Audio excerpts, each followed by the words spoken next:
Doctor మా baby పుట్టినప్పుడు చాలా ఫెయిర్గా పుట్టాడు, డేస్ గడిచే కొద్ది కొంచెం డార్క్గా మారిపోతున్నాడు, మీ ఛానల్లో కొంచెం మా బేబీ ఫెయిర్ అవడానికి ఏదైనా ప్రొడక్ట్స్ ఉంటే సజెస్ట్ చేయండి. ఇది చాలా మంది కామన్గా అడిగే క్వశ్చన్.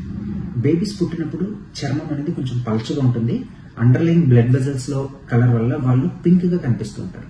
సో డేస్ పెరిగే కొద్దీ ఈ స్కిన్ లేయర్స్ అనేవి పెరుగుతూ ఉంటాయి, అందులో మెలనిన్ అనేది ఉత్పత్తి అవుతూ ఉంటుంది. సో అందుకని బేబీస్ పెరిగే కొద్దీ కొంచెం డార్క్ గా అయితే మారుతూ ఉంటారు.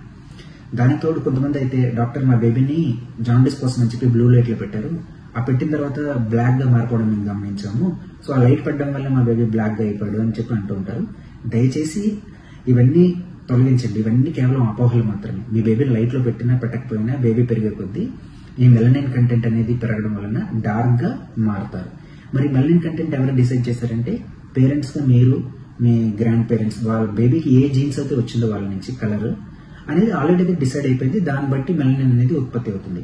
అంతే తప్పితే మీరు ఏదో ప్రొడక్ట్స్ రాసేసి బేబీని తెల్లగా చేసేద్దాం అనుకుంటే మాత్రం అది చాలా పెద్ద అపోహ. నిజంగా అలాంటి ప్రొడక్ట్స్ ఉంటే ఇండియాలో ఎవరైనా నల్ల బేబీస్ ఉంటారండి? పేరెంట్స్ ఎంత ఖర్చు పెట్టినా సరే ఆ ప్రొడక్ట్స్ వాడి తెల్లగా చేసేస్తారు కదా. సో బేబీ కలర్ గురించి ఎప్పుడూ ఆలోచించకండి. మీ బేబీ హెల్దీగా ఉందా లేదా, అలా హెల్దీగా ఉండాలంటే ఏం చేయాలి, ఇది మనం ఆలోచించాల్సింది పేరెంట్స్ గా. Hope this information is useful. Thank you.